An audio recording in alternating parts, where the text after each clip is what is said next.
estudos linguísticos e arqueológicos indicam que o movimento começou por volta de 3.500 anos atrás, antes de Cristo. A principal base de estudo minha é esse livro aqui, da Catherine, da Rhonda e da Christine. Esse livro aqui, ele me trouxe muita informação com relação a essas migrações, porque eu entendia que o continente africano, cada população, ainda que existam as migrações internas dentro dos seus países, as migrações não poderiam ter alterado tanto, né, a economia, educação e cultura de um povo. Mas no caso dos povos banto, isso aconteceu de forma tão progressiva e constante que alterou inclusive todo o mapa do continente africano até os dias não atuais, mas até 1884, mais ou menos, quando houve a Conferência de Berlim, que a gente também vai falar aqui nesse canal. Mas o que importa aqui para nós? Importa que os povos bantu, eles são um tronco linguístico de diversas etnias dentro do continente africano. O continente africano tem mais de 2.000 etnias, tem quase 3.000 línguas, né? E os povos bantu, pertencentes ao tronco linguístico bantu, falam mais ou menos 550 línguas. Né? Dentro dessa língua, existiam as línguas que eram as sub-rogadas, que eram denominadas línguas proto-bantu. Né? Isso há 3.500 anos antes de Cristo, onde não se tinha um conhecimento escrito, todas as transmissões de conhecimento eram orais e pelas questões de você explorar alguns territórios. Existe um mito com relação a essas migrações bantu, que falam que os bantus tomaram dos caçadores e dos coletores, como dos grupos San e Khoi, tomaram os territórios deles, mas isso não aconteceu, porque o povo bantu é hospitaleiro. Eles tinham um poder tecnológico maior, porque eles aprenderam a dominar o fogo, e aprendendo a dominar o fogo, eles aprenderam a arte da ferramentaria, a arte de criar cerâmica. E aí, com essa tecnologia, eles conseguiam plantar com muita mais rapidez, e a sua agricultura passou a ser um destaque para a produção de inhame e cereais, o que ajudava, inclusive, os caçadores e os coletores viventes e pertencentes às regiões da África subsaariana, que foram sendo contornadas pelo povo bantu, foram sendo adquiridas pelo povo bantu, ajudavam também na subsistência desses povos. Então isso é mito, porque nunca foi se utilizado a força, era se utilizado da política.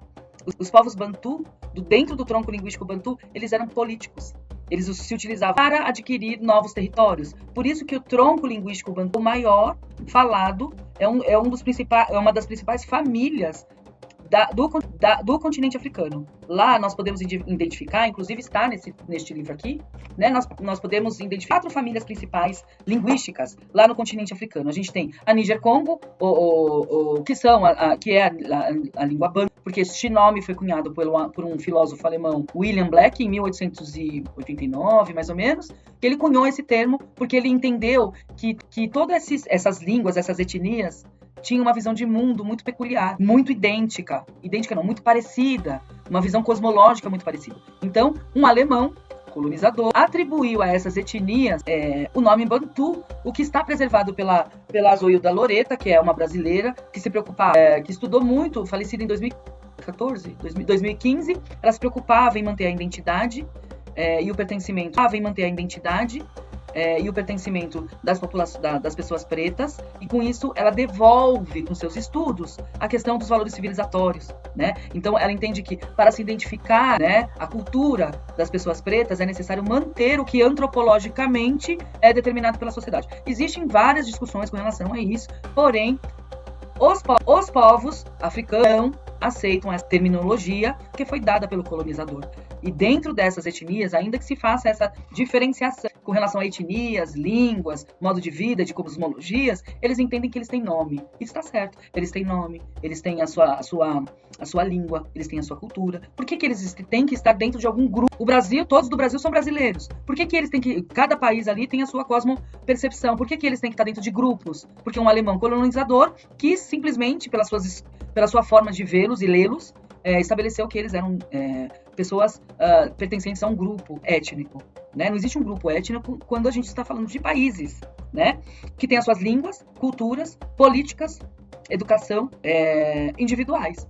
Então nós temos aqui 4 principais famílias, que são a nilo-saariana, a afro-asiática, a khoisan e a nigero-congolesa ou Níger-Congo. tá? Eu gosto de falar sempre Níger-Congo. Tô tentando tirar um pouco da questão Banto, mas se a gente fala Níger-Congo, as pessoas não entenderam nem ainda o que é Banto, quem dirá Níger-Congo. Então, do povo que você está estudando, você consegue entender a sua cosmologia de vida, a sua filosofia de vida, e fica mais fácil de você ter essa leitura mais honesta daquele povo que você está estudando, né? Então, eu já estou tentando fazer essa mudança. Dentro dessas principais famílias, o que mais nos importa aqui, inicialmente, para falar no continente africano, é o povo Banto, né? Porque eles tinham um segredo, e o maior segredo foi eles conseguirem domar o fogo, eles terem domínio absoluto sobre o fogo, né? E eles, quando eles migravam, eles levavam esse pacote tecnológico, eles levavam na mochila, mas eles também transmitiam esses saberes a outras pessoas africanas, né? E com isso, eles conseguiram se ajudar com a sua expansão, e eles também conseguiram ajudar outras etnias e outros grupos para que, tal qual eles, conseguissem ampliar as suas capacidades de tecnologia, de conhecimento, de cultura, de história, etc, etc, etc. Volto a lembrar que a gente está falando de 3.500 anos antes de Cristo. Então, essa migração demorou por milênios até a gente ter um modelo mais conhecido, quando os escravizados africanos são sequestrados de suas terras e são trazidos ao Brasil, né? Eles tinham várias tecnologias, né? Que seria esse futuro, esse saco de conhecimento que eles traziam. Então, eles traziam a metalurgia, porque se eles dominavam fogo, eles conseguiam forjar ferro.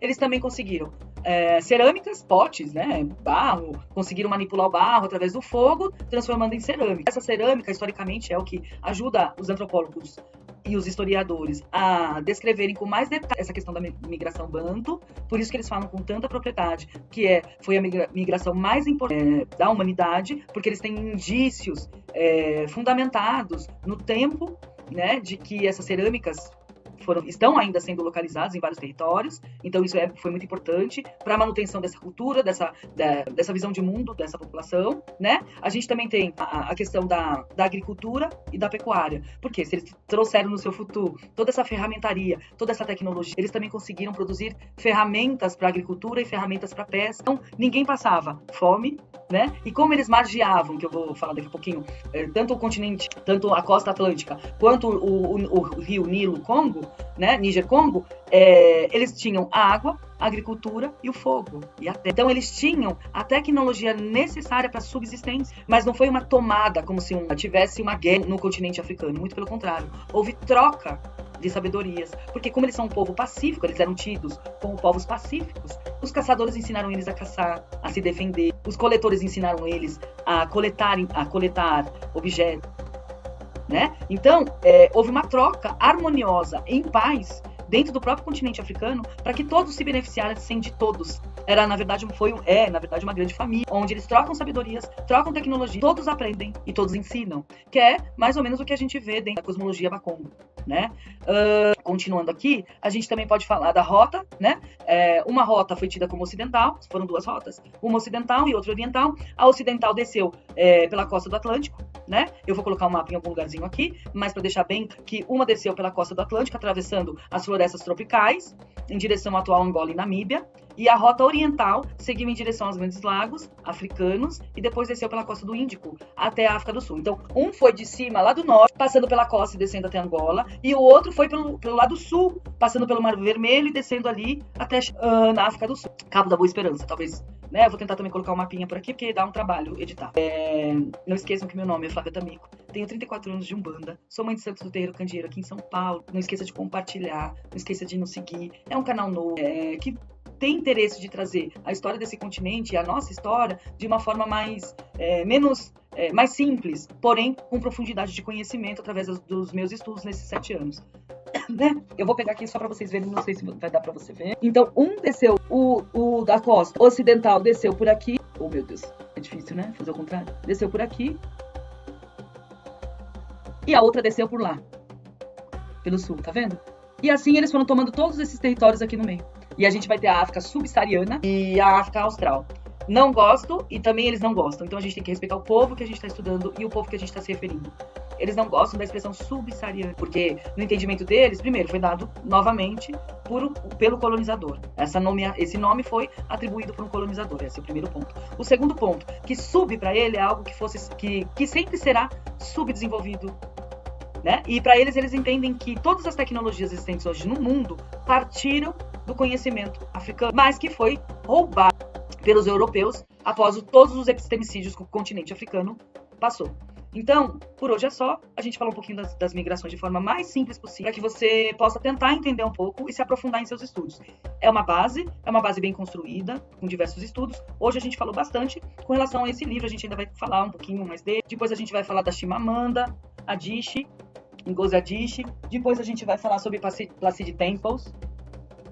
Bom, eu tenho muito livro aqui pra gente ir falando, né? E também corrigindo, porque eu posso ter trazido aqui algumas informações. Nesses 7 anos eu aprendi muita coisa. E também desaprendi muita coisa. Então, eu vou trazendo aos pouquinhos pra você as referências que eu tenho, né?